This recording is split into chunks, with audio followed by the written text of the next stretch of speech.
Salut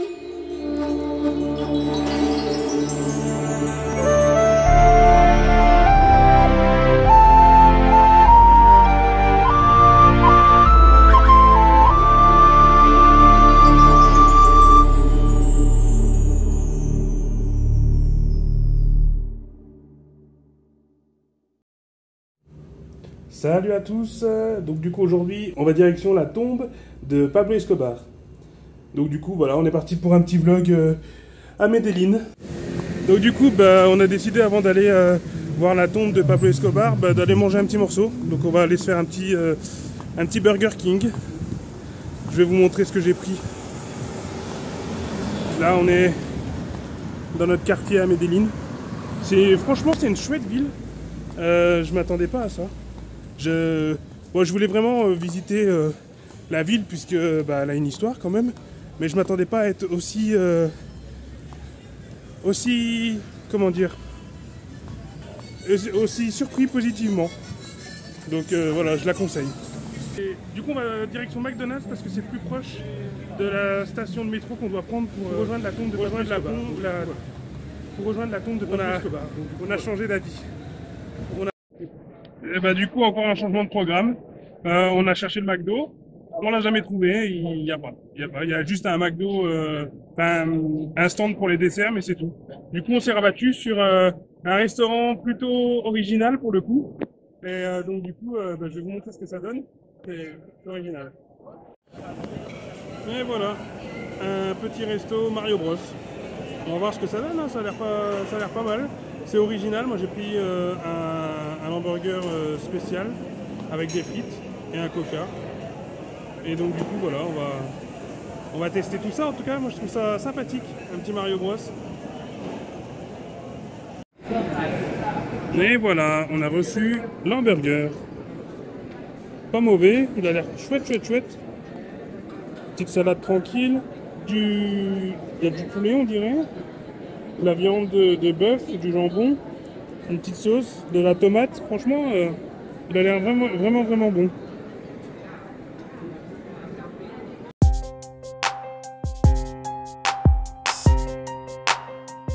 Ah bah écoutez, franchement, il était bon. Il était pas mauvais du tout, hein. Surtout pour le prix. C'est moins cher qu'un McDo et c'est tout aussi bon. Donc du coup, voilà, c'est top. Et en plus, leur côté marketing avec l'affiche Mario Bros, ça a marché sur moi en tout cas. Voilà. Bon, maintenant c'est la bonne. Direction la tombe de Monsieur Pablo Escobar. Voilà, on va direction le métro là.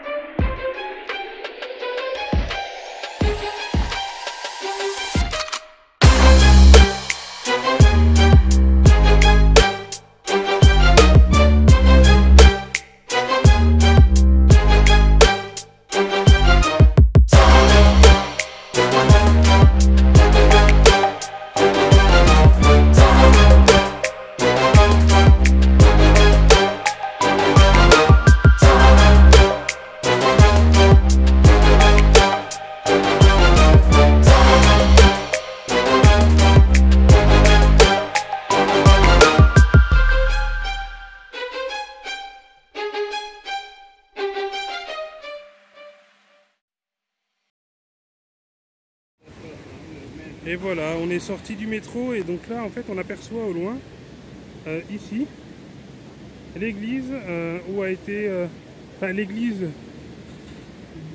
du cimetière dans lequel a été enterré Pablo Escobar. Donc du coup voilà, on se rend ici. Ça a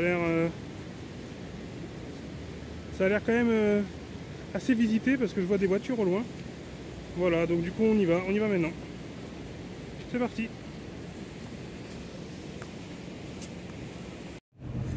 Donc voilà, là on est arrivé devant son cercueil, sa tombe. Je parle pas trop fort parce que bon, voilà, on est quand même dans un cimetière et donc du coup il faut avoir un certain respect. Et donc là on attend, on fait la file. Il y a déjà des gens qui sont en train de se recueillir auprès de lui. Donc du coup on fait la suite. Même si je vous avoue que c'est un peu particulier pour moi parce que Voilà, se recueillir, j'ai du mal à le comprendre. Après, c'est un avis personnel, c'est parce que bon, bah voilà, ça reste un des plus grands criminels que cette terre ait connu, surtout au niveau de la drogue, et donc du coup, voilà, j'ai un peu de mal. Mais bon, ça c'est un avis entièrement personnel. Donc du coup, voilà, on se retrouve tout de suite bah, pour vous montrer un peu l'endroit. Voilà, c'est un peu glauque, mais voilà. Donc voilà, on se retrouve donc, sur la tombe. C'est en fait un caveau familial. Donc là, il y a en premier Pablo Escobar. Voilà, Pablo Emilio Escobar Gaviria, décédé le 2 décembre 1993. Et donc du coup, voilà, il y a toute sa famille qui est là. C'est bon, c'est assez impressionnant dans le sens où bon, voilà, ça reste une tombe, donc on sait que le corps est en dessous. Mais donc voilà, c'est la tombe. Voilà, avec Esteban qui prend des photos. Donc le caveau familial. À côté d'une chapelle où il y a une messe qui se tient. Voilà. On va faire un petit tour. Tac. Donc Abel, comme je parle dans la vidéo sur Pablo Escobar, donc c'est son papa. Voilà. Là il y a sa maman. Tac. Et je crois que ça c'est son frère, un de ses frères, il me semble. Ici sa sœur. Et donc voilà, la pierre tombale de monsieur Pablo Escobar. Voilà.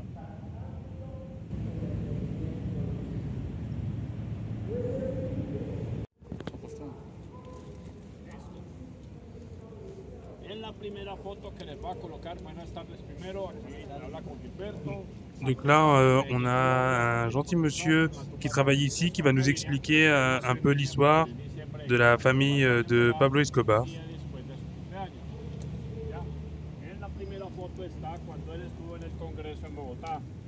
Là, il explique en fait que c'est la tombe de Pablo Escobar. Il va mettre deux photos, dont une qui a été prise pendant son arrestation. Et donc il dit qu'il y a une coïncidence parce que en fait sur sa photo il y a le numéro 2, donc le jour de sa mort, et un autre chiffre mais j'ai pas trop saisi lequel. Ensuite donc là il parle de ses frères, donc son premier frère ici, qui est mort en fait dans un accident de voiture, donc rien à voir avec tout ce qui est cartel et drogue.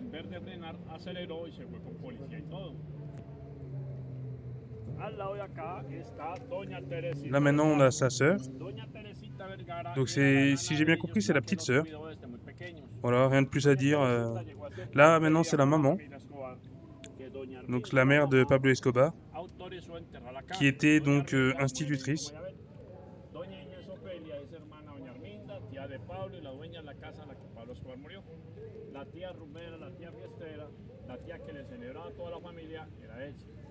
Apparemment, elle a été très abattue lors de la mort de son fils.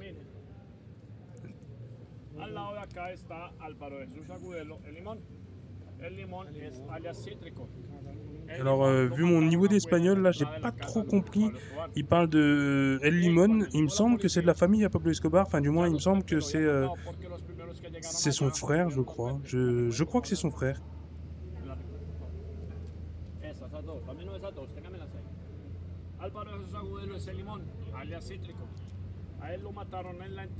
Ouais, il me semble que c'est son petit frère en fait.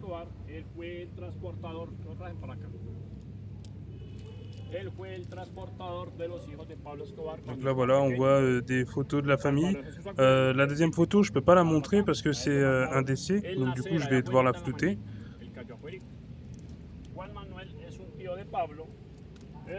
Et là, on a le père de Pablo Escobar, qui était un paysan. Voilà.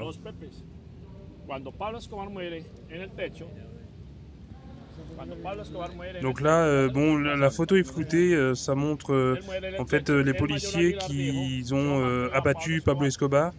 sachant qu'il y a une rumeur qui circule comme quoi il se serait suicidé en fait, parce qu'il avait toujours dit que le jour où il se faisait choper, il se mettait une balle dans l'oreille, et il est mort d'une balle dans le ventre, d'une balle dans la jambe et d'une balle dans l'oreille.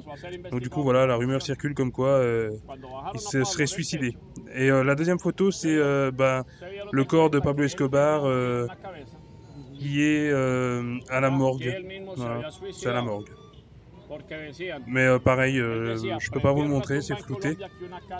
Donc voilà. Bon là, il a juste reçu un appel qu'il a, il a raccroché, voilà, c'est tout. Rien d'important. Esas dos piedras grandes las trajeron de la hacienda Nápoles en recuerdo a la finca de él porque él quería una tumba en la hacienda Nápoles, pero el gobierno obviamente no dejó. Allí están los dos primos y los dos sobrinos. Vamos para allá. Voilà, là, il va aller parler de deux autres membres de la famille de Pablo Escobar, à savoir ses deux cousins. Voilà, donc là, il y a la tombe des deux cousins. Le premier, hop, voilà, qui est mort, je pense, qu'il faisait partie du cartel. Parce qu'il est mort le même jour que Pablo Escobar, en fait, le 2 décembre 1993. Donc il me semble qu'il faisait partie du cartel. Voilà, donc là, il y a deux photos de son cousin. Apparemment, si j'ai bien compris, il a été torturé. Ou il torturait les gens.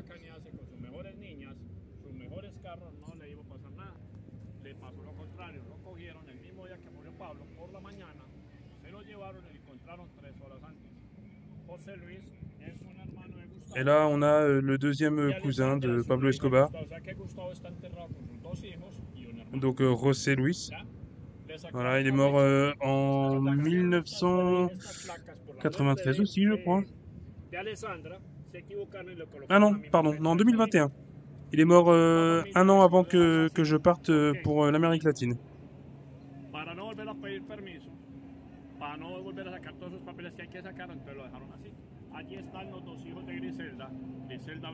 Là, il dit que en fait, plus loin, il y a la reine de la drogue. Ah, là, il parle de la cathédrale, la fameuse prison où Pablo Escobar a été enfermé en Colombie, mais c'était une prison où en fait il avait tous les droits, il pouvait faire ce qu'il voulait. Il a même assassiné quelqu'un dans cette prison, donc voilà. Donc là, en fait, il explique que Pablo Escobar était caché dans les montagnes en face et que en voyant la vue ici, ça lui a donné envie d'acheter un morceau du territoire du cimetière pour y faire construire une cathédrale et pour pouvoir être enterré ici le jour où il mourrait, en fait. Voilà. Donc là, il parle en fait qu'il y avait un conflit entre le gouvernement colombien et les États-Unis parce que Escobar ne voulait pas être extradé. Et donc du coup, il préférait mourir ici plutôt que d'aller en prison aux USA. On sait pourquoi, hein. C'est sûr que les États-Unis, ils lui auraient pas fait de cadeau. Donc là, en fait, voilà, il était caché en fait dans les montagnes un peu plus loin de Medellín. Et donc du coup, le conflit, c'est parce qu'en fait, les États-Unis avaient mis sur sa tête 10 millions de dollars. Ou 1 million, 10 millions, oui, 10 millions de dollars. Et donc du coup, voilà, c'était un conflit perpétuel parce qu'il voulait pas y aller. Et donc du coup, en fait, il ne sortait même plus de la montagne parce qu'il savait très bien qu'en arrivant dans Medellín, s'il se faisait choper, ce qui allait forcément être le cas, il se serait fait vite extradier parce que, ben voilà, 10 millions de dollars pour un Colombien, on se doute bien que c'est de l'argent. Bon ben voilà, on a fini. On a eu de la chance, on a eu un monsieur qui travaille ici, qui s'occupe, je crois, de l'entretien des tombes de la famille de Pablo Escobar, qui nous a fait une visite guidée gratuite. Donc du coup c'était fun, c'était cool, et il a été vraiment sympathique, il nous a tout expliqué. Et donc du coup j'en ai pris plein les oreilles. J'ai pu prendre des belles photos et des belles vidéos. Par contre je peux pas tout mettre sur YouTube. Surtout il y a deux photos où c'est le corps de Pablo Escobar après qu'il soit mort. Donc du coup voilà, avec le sang et tout ça, c'est pas possible de mettre ça sur YouTube. Donc du coup voilà. Mais par contre oui, je vais m'en servir pour les vidéos, ça c'est sûr. Je vais même vous mettre un petit aperçu là dans le vlog, et vous allez voir, c'est top. Et donc ça s'est terminé sur le fait que que je suis un sosie de Pablo Escobar, voilà. Même lui il dit que je ressemble à Pablo Escobar, c'était assez drôle. Un peu gênant quand même, je vous avoue, mais c'était... Ouais, voilà, c'était cool, quoi. Et voilà les amis, on arrive à la fin de la vidéo. Prochain objectif de la chaîne, 1000 abonnés. Alors explosez-moi ce bouton abonnement et partagez les vidéos de la chaîne autour de vous. Si on y arrive, ce sera grâce à vous les amis. Likez, commentez et activez la cloche des notifications afin d'être averti lors des prochaines sorties de vidéos. Vous trouverez dans la description les liens vers mon Instagram, mon TikTok et la page Facebook de la chaîne. Je vous invite largement à vous y inscrire pour y trouver des bonus et pouvoir échanger directement avec moi. Vous trouverez aussi dans la description un lien vers mon Utip. Cela vous permet de me soutenir directement en échange de dons. Bien sûr, ce n'est pas obligatoire. En tout cas, moi je vous dis à la semaine prochaine pour une prochaine vidéo. Ciao! No si es tímido y empiece a bailar.